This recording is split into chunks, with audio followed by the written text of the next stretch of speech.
नमस्कार दोस्तों, हम लोग इंडियन इकोनॉमी पढ़ेंगे। तो सबसे पहले हम जानेंगे अर्थशास्त्र क्या है। अर्थशास्त्र, इकोनॉमिक्स।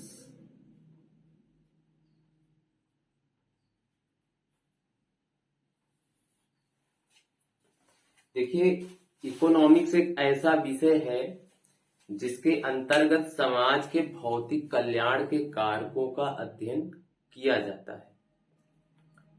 अर्थशास्त्र का शाब्दिक अर्थ है धन का शास्त्र। इसका शाब्दिक अर्थ है धन का शास्त्र,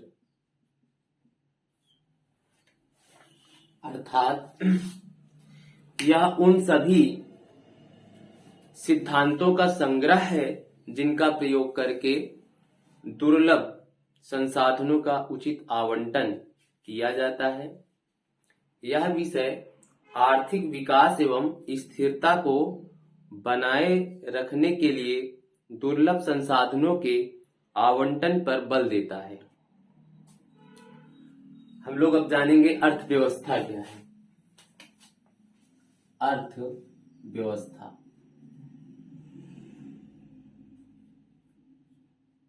जिसको बोलते हैं इकोनॉमी।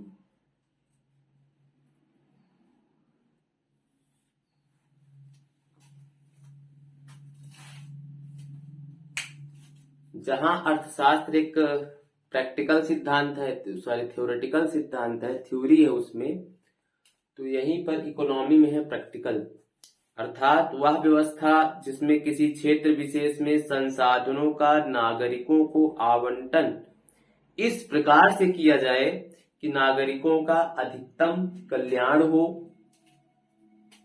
तथा इस प्रक्रिया में धन की मुख्य भूमिका होती है।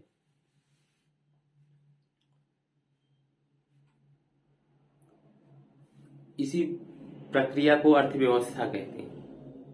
अर्थव्यवस्था शब्द किसी क्षेत्र के नाम के बगैर अधूरा है। जैसे अगर हम भारत के क्षेत्र की बात करेंगे तो हम बोलेंगे भारत के संदर्भ में भारतीय अर्थव्यवस्था। तो अगर हम अर्थव्यवस्था को समझना चाहें, अर्थव्यवस्था का मतलब होता है अर्थ धन व्यवस्था, मतलब धन प्लस नागरिक।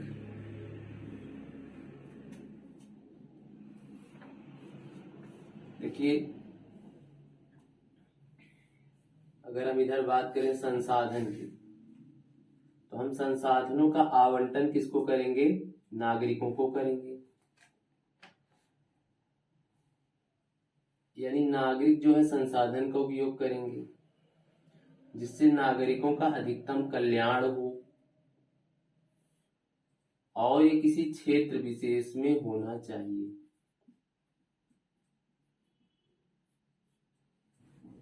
इस प्रक्रिया को अर्थव्यवस्था कहते हैं। देखिए, जो अर्थशास्त्र है एक सैद्धांतिक विचारधारा है, जबकि अर्थव्यवस्था उसका वास्तविक स्वरूप है। अर्थशास्त्र के सिद्धांतों का प्रयोग करके किसी देश की अर्थव्यवस्था में संसाधनों का आवंटन किया जाता है।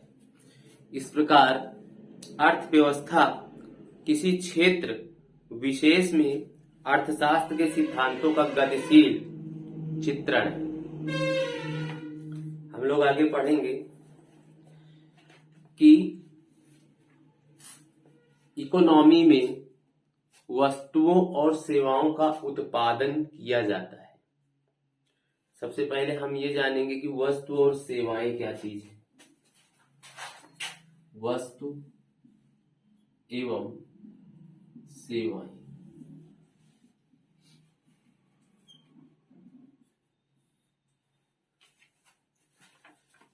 जैसे पेन है, पेन एक वस्तु है, इसका उत्पादन किया जाता है। सेवा मतलब जैसे मैं आप लोगों को पढ़ा रहा हूं, तो ये एक सेवा है।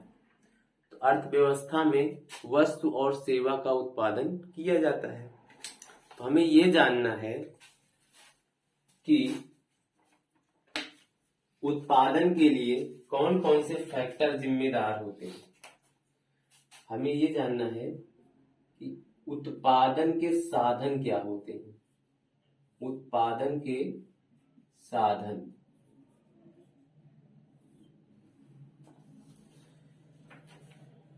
तो वस्तुओं और सेवाओं के उत्पादन के लिए मुख्य रूप से 4 कारक होते हैं। कौन कौन से कारक होते हैं? 4 कारक में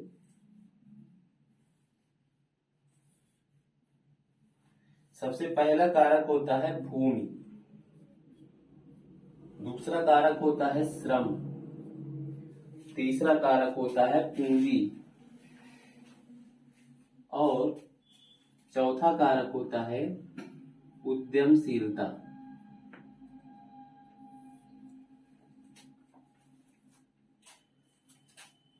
अब भूमि का मतलब क्या होता है? प्राकृतिक संसाधनों का समूह।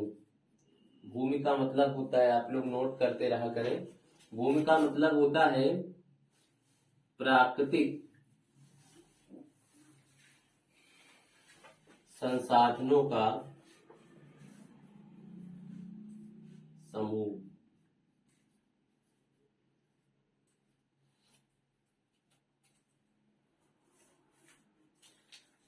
भूमि से यानी भूमि के लिए हमें आय चुकाना पड़ता है। अगर उत्पादन करना है किसी चीज का तो हमें भूमि की जरूरत है। भूमि के लिए कुछ किराया देना पड़ेगा, किराया या फिर लगान देना पड़ता है। श्रम, श्रम क्या चीज होता है? आर्थिक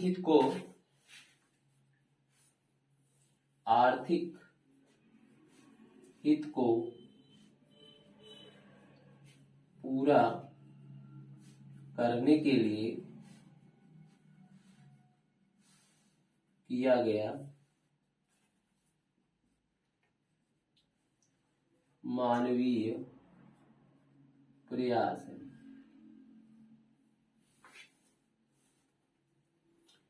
पूंजी क्या है? पूंजी होती है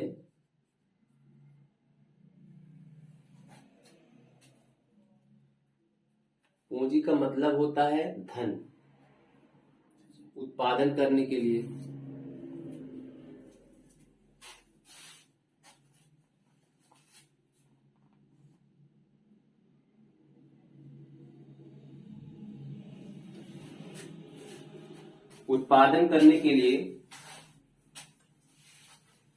धन एवं टेक्नोलॉजी, तकनीकी की जरूरत पड़ती है। पूंजी में दोनों बातें आ जाती हैं, धन भी और तकनीकी भी। अच्छा, एक बात यहाँ बताना भूल गए, श्रम के बदले क्या देना पड़ता है? पारिश्रमिक।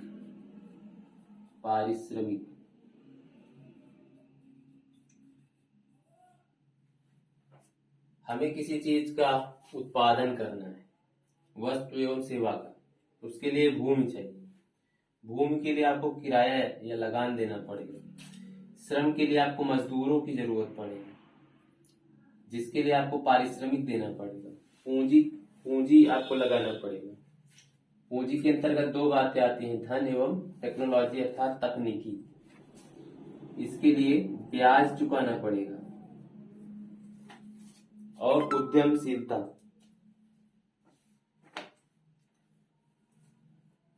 उद्यमशीलता मतलब कहते हैं, कभी कभी आप सुनते होंगे कि भाई बिजनेस करना सबके बस का बात नहीं, बिजनेस सब लोग नहीं कर सकते। जो बिजनेस कर सकता है उसी को उद्यमी कहते हैं। अर्थात जोखिम जोखिम लेने की प्रवृत्ति,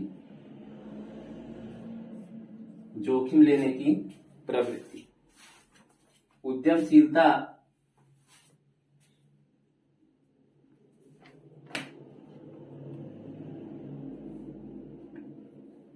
यानी जो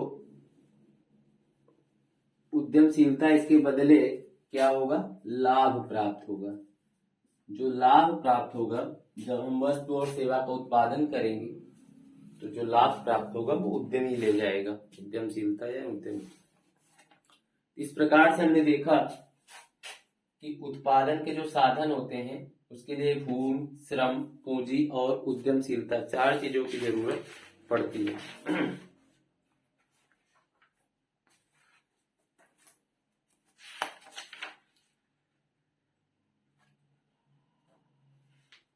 अब आगे बात कर रहे हैं कि किसी भी अर्थव्यवस्था में विकास की प्रक्रिया के अंतर्गत निम्नलिखित 2 केंद्रीय समस्याएं होती हैं। 2 केंद्रीय समस्याएं क्या हैं? पहला, आइए हम आगे देखते हैं आगे का टॉपिक।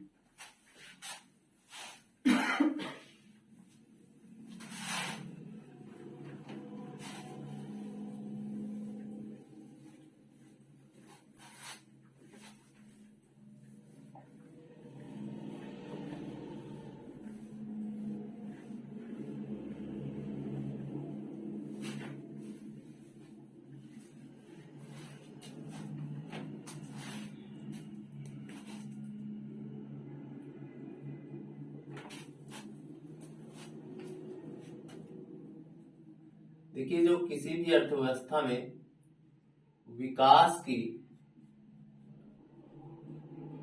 प्रक्रिया के लिए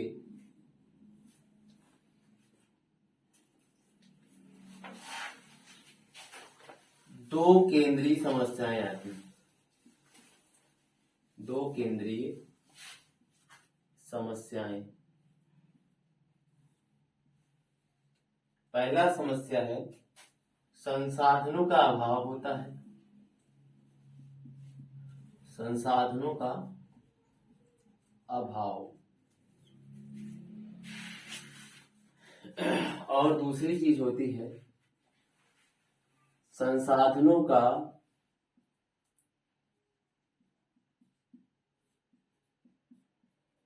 उचित आवंटन ना होना।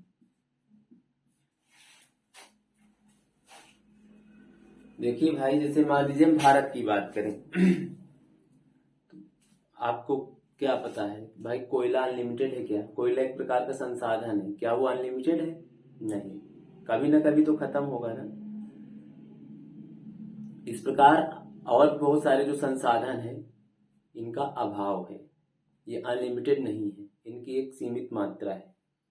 अगर मान लीजिए भारत में जो संसाधन है तो इधर उधर बिखरे हुए हैं, झारखंड में कोयला है, स्टील कहीं और पाया जाएगा, संसाधनों का आवंटन हम उचित प्रकार से नहीं है, तो संसाधनों को क्या करना पड़ता है, उचित प्रकार से आवंटन करना पड़ता है ताकि सभी राज्य कोयला का उपयोग कर सकें, सभी राज्य स्टील, लोहा इन सब का उपयोग कर सकें।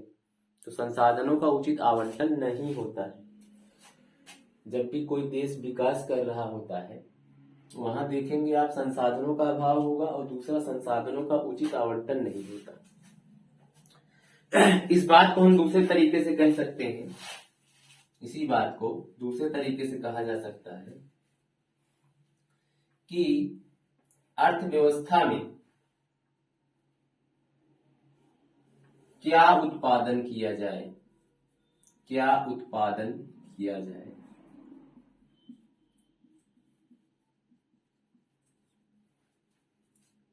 सबसे बड़ा प्रश्न आएगा कि क्या उत्पादन किया जाए। दूसरा प्रश्न आएगा कैसे उत्पादन किया जाए।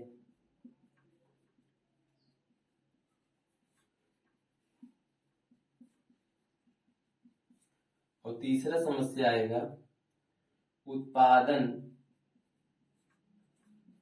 किसके लिए किया जाए।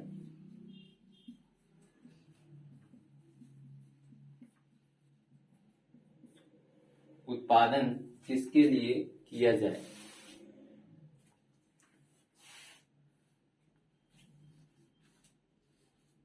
तो जब भी प्रोडक्शन करेंगे तो 3 बातों का ध्यान रखना पड़ेगा कि क्या प्रोडक्शन करना है, कैसे करना है और किसके लिए करना है।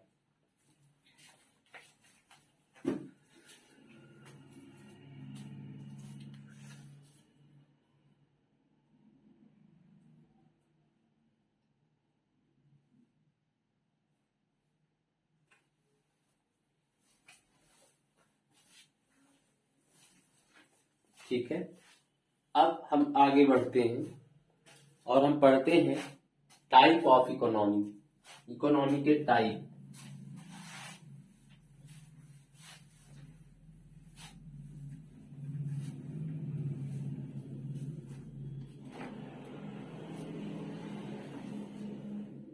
अर्थव्यवस्था के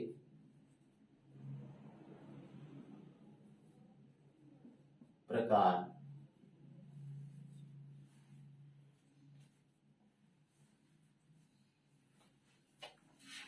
तो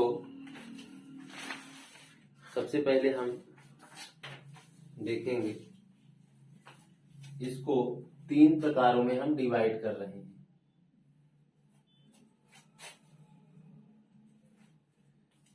एक तो है अंतर संबंधों के आधार पर,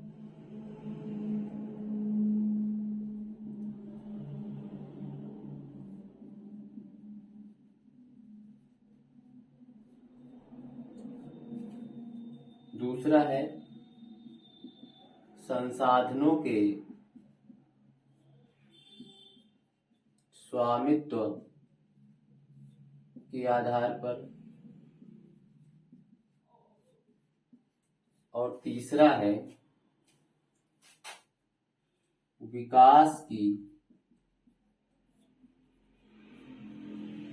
अवस्था के आधार पर। तो अगर हम बात करें अंतर संबंधों के आधार पर, एक होती है खुली अर्थव्यवस्था,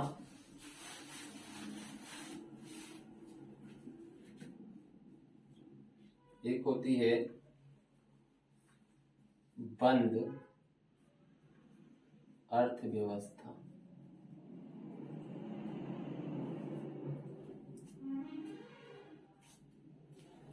संसाधनों के स्वामित्व के आधार पर एक होती है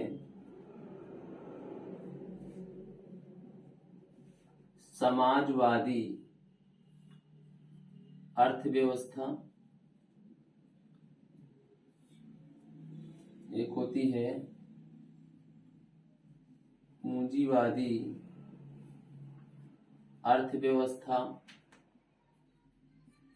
और एक होता है मिश्रित अर्थव्यवस्था।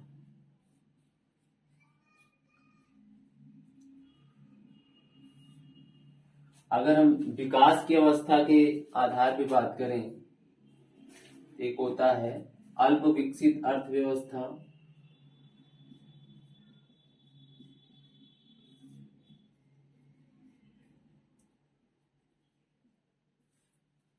एक होता है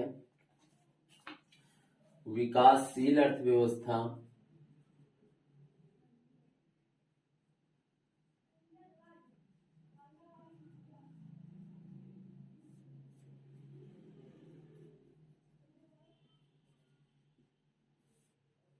और एक होता है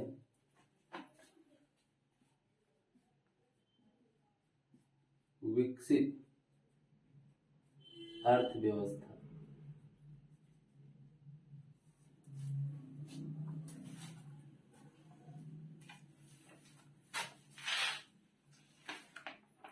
तो अब हम लोग एक एक को डिटेल में पढ़ेंगे। तो सबसे पहले हम बात करते हैं अंतर संबंधों के आधार पे। अंतर संबंधों का मतलब होता है एक देश का दूसरे देश से किस प्रकार से संबंध है। तो उसमें सबसे पहले है ओपन इकोनॉमी। खुली अर्थव्यवस्था का मतलब ओपन इकोनॉमी, बंद अर्थव्यवस्था का मतलब होता है क्लोज्ड इकोनॉमी। ओपन इकोनॉमी का मतलब ये होता है कि इस अर्थव्यवस्था में वस्तुओं एवं सेवाओं के आयात निर्यात की स्वतंत्रता होती है। जिस देश में ओपन इकोनॉमी होगी वहां वस्तुओं का क्या होगा, एक देश से दूसरे देश में आयात होगा और निर्यात होगा। आयात का मतलब वस्तुओं और सेवाओं का, एक देश है दूसरे देश से वस्तु और सेवा का खरीद रहा है, वस्तु और सेवा को। निर्यात का क्या मतलब होगा, वस्तु और सेवाओं का विक्रय, क्रय विक्रय किसका, वस्तु और सेवा का। ओपन इकोनॉमी में वस्तु और सेवा का क्रय विक्रय एक देश से दूसरे देश में होगा, पर बंद अर्थव्यवस्था में ऐसा कुछ भी नहीं होगा। वस्तु और सेवा एक ही देश में उत्पादित की जाएगी, उनकी वहीं पर खपत भी होगी। तो आज के डेट में अगर हम बात करें कि क्या कोई ऐसा देश है जो प्योर क्या है, बंद अर्थव्यवस्था में हो, तो नहीं। अर्थात हर देश की किसी दूसरे देश से कोई ना कोई चीज का उत्पाद आयात निर्यात किया ही जाता है, क्योंकि एक ही देश में सारे प्रकार के संसाधन नहीं पाए जाते, तो कुछ न कुछ चीजों की तो जरूरत पड़ेगी ही। तो आजकल जो भी देश हैं वो ओपन इकोनॉमी के तहत आते हैं। देखिए, तो ओपन इकोनॉमी मैंने बताया कि इस अर्थव्यवस्था में वस्तुओं और सेवाओं के आयात निर्यात की स्वतंत्रता होती है। यह अर्थव्यवस्था संसाधनों के मुक्त आवागमन करती है। इसके अंतर्गत उदारवादी नीति का पालन किया जाता है, मतलब बहुत कठोर व्यवस्था नहीं होती है, लचीली व्यवस्था होती है ताकि वस्तुओं और सेवाओं का आयात निर्यात इजिली हो जाए। देखिए, क्लोज्ड इकोनॉमी में क्या होगा, इस अर्थव्यवस्था में आयात निर्यात पूर्णतः प्रतिबंधित होता है। इसके अंतर्गत संरक्षणवादी नीति का को प्राथमिकता दी जाती है, मतलब कहने का न कोई चीज को हम आयात करेंगे न निर्यात करेंगे। यह एक आदर्श स्थिति है, क्योंकि ऐसी स्थिति में अर्थव्यवस्था में सभी संसाधन पर्याप्त मात्रा में उपलब्ध होनी चाहिए। ऐसा तभी हो पाएगा जब उस अर्थव्यवस्था में क्या हो, वस्तुएं और सेवाएं पर्याप्त मात्रा में मौजूद हो, या कह सकते संसाधन पर्याप्त मात्रा में मौजूद हो। अगर हम दूसरी बात करें संसाधनों के स्वामित्व के आधार पर, तो एक होगा समाजवादी अर्थव्यवस्था, एक होगा सोशलिस्ट इकोनॉमी, पूंजीवादी यानी कैपिटलिस्ट इकोनॉमी, और मिश्रित यानी मिक्स्ड इकोनॉमी। समाजवादी अर्थव्यवस्था क्या है? समाजवादी अर्थव्यवस्था में कीमतों का निर्धारण, हम सीधे सीधे कहें तो जिस देश में सरकार जो है उत्पादन और साधन पे नियंत्रण रखती है, सरकार यानी एक केंद्रीय इकाई, इस अर्थव्यवस्था में क्या होगा, उत्पादन के साधनों पर नियंत्रण होता है केंद्रीय इकाई द्वारा, अर्थात सरकार द्वारा। कह सकते हैं कि संसाधनों का स्वामित्व जो है सरकार के पास होता है। आर्थिक क्रियाओं पर भी सरकार का नियंत्रण होता है। इस अर्थव्यवस्था में नागरिकों की आवश्यकता के अनुसार उत्पादन किया जाता है, यानी नागरिकों को जितनी जरूरत है बस उतना ही प्रोडक्शन किया जाएगा। अर्थव्यवस्था, इस अर्थव्यवस्था यानी समाजवादी अर्थव्यवस्था का जो मुख्य उद्देश्य होता है वो जन कल्याण होता है। इस अर्थव्यवस्था में बाजार प्रतिस्पर्धा का अभाव होता है। पूंजीवादी अर्थव्यवस्था की बात करिए तो इसके अंतर्गत कीमतों का निर्धारण बाजार सिद्धांतों के आधार पर किया जाता है, इसलिए इसको बाजार आधारित अर्थव्यवस्था भी कहते हैं। मतलब बाजार तय करेगा कि वस्तुओं और सेवाओं की क्या कीमत होगी और उसी हिसाब से प्रोडक्शन भी होगा। बाजार का मतलब क्या होता है, जहां क्रेता और विक्रेता एक साथ मौजूद हो, उसी को बाजार कहते हैं। अच्छा, पूंजीवादी अर्थव्यवस्था में आर्थिक क्रियाओं का संचालन जो है निजी क्षेत्र द्वारा किया जाता है। निजी क्षेत्र का जो मुख्य उद्देश्य है लाभ अर्जित करना होता है। निजी क्षेत्र का मुख्य उद्देश्य क्या होता है, लाभ अर्जित करना। यहाँ मतलब लोगों से नहीं मतलब होता कि उनको क्या जरूरत है, यहाँ अपनी जरूरत जिन चीजों की होगी अगर उसमें हमें लाभ हो रहा है तो हम उस चीज का उत्पादन करेंगे। एडम स्मिथ के अनुसार इस अर्थव्यवस्था में अहस्तक्षेप की नीति का पालन किया जाता है। मतलब उत्पादन क्या जो भी उत्पादन की प्रक्रिया उसमें सरकार का दखल नहीं होगा, अर्थात आर्थिक क्रियाओं में सरकार का कोई हस्तक्षेप नहीं होता, इसीलिए इसे मुक्त अर्थव्यवस्था भी कहते हैं।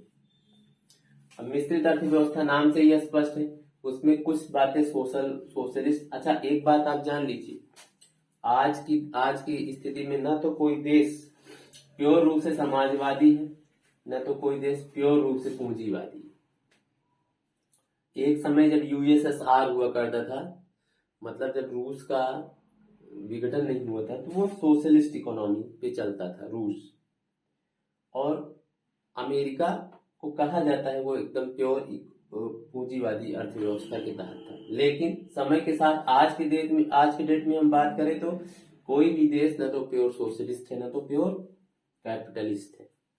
तो अब भारत की अर्थव्यवस्था के संदर्भ में अभी वैसे जनरली अगर जनरल टर्म्स में बात करें तो रूस की अर्थव्यवस्था समाजवादी है, जनरल टर्म्स में बात करें तो अमेरिका की अर्थव्यवस्था पूंजीवादी है। मिश्रित अर्थव्यवस्था भारत की है, जहां कुछ बातें समाजवादी अर्थव्यवस्था की भी रहती हैं शामिल, कुछ बातें पूंजीवादी अर्थव्यवस्था की भी होती हैं। तो मिश्रित अर्थव्यवस्था में आर्थिक क्रियाओं में सरकार की भूमिका सीमित होती है तथा निजी क्षेत्र को उत्पादन की स्वतंत्रता भी दी जाती है।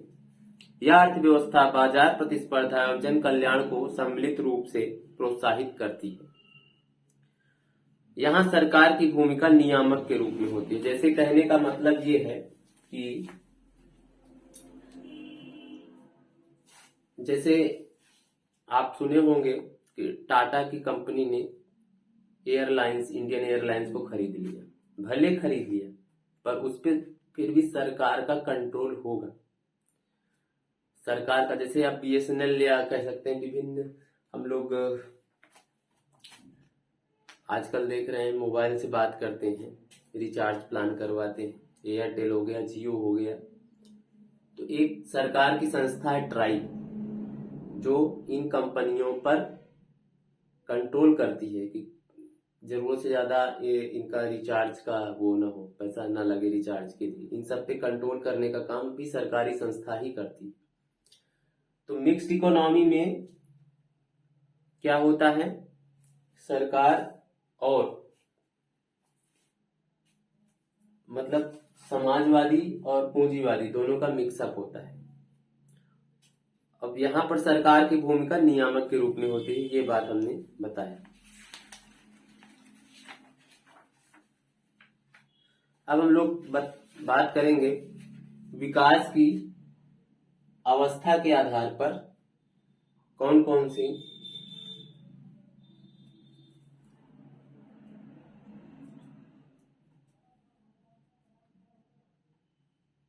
अर्थव्यवस्था होती है, विकास की अवस्था के आधार पर। तो एक होता है अल्प विकसित अर्थव्यवस्था, एक होता है विकासशील अर्थव्यवस्था, एक होता है विकसित अर्थव्यवस्था। अल्प विकसित का मतलब होता है कि मतलब ऐसे देश जहां पर संसाधनों का दोहन प्रारंभिक अवस्था में अति निम्न था। कहने का मतलब ये है कि जैसे जो भी देश आज सुन रहे हो विकसित देश है, उन्होंने अपने यहाँ के जो संसाधन थे उनका भरपूर उपयोग किया। उपयोग को दोहन वर्ड से कहा जा रहा है कि जितना आपने उपयोग किया नहीं उतना दोहन किया, उसका दोहन करके वो सारे राष्ट्र विकसित हो गए। जो अल्प विकसित देश है उनके यहाँ संसाधन तो है पर उन संसाधनों का उन्होंने अभी उपयोग भी नहीं किया या उपयोग करना शुरू किए हैं जस्ट। तो ऐसे देशों को हम लोग अल्प विकसित देश या अर्थव्यवस्था में रखते हैं। तो संसाधनों का जब उपयोग नहीं किया है तो उससे क्या होगा, प्रति व्यक्ति निम्न आय होगी। अल्प विकसित अर्थव्यवस्था में प्रति व्यक्ति, हर व्यक्ति की जो आय होगी बहुत कम होगी। और अर्थव्यवस्था में प्राथमिक क्षेत्र का बहुत अधिक योगदान होगा। प्राथमिक क्षेत्र का मतलब होता है कृषि क्षेत्र, कृषि से संलग्न क्षेत्र, यानी ज्यादातर लोग यहाँ पर कृषि कार्य में संलग्न होंगे। और ये सारे देश तकनीकी की दृष्टि से पिछड़े रहते हैं और गरीबी एवं बेरोजगारी की यहाँ पर उच्च दर होती है। अब एक होता है विकासशील अर्थव्यवस्था। तो विकासशील अर्थव्यवस्था क्या होता है?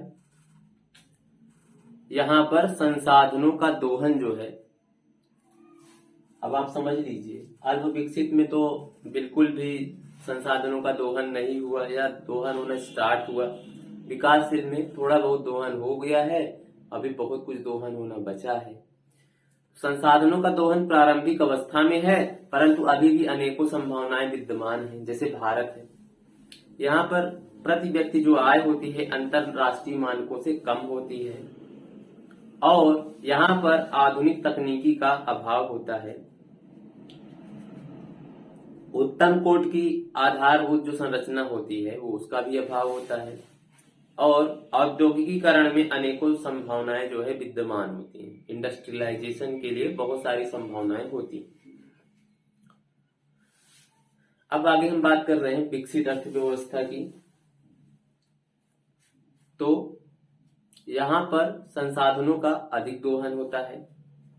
विकसित अर्थव्यवस्था में संसाधनों का दोहन काफी अधिक हुआ है। उच्च प्रति व्यक्ति आय होती है।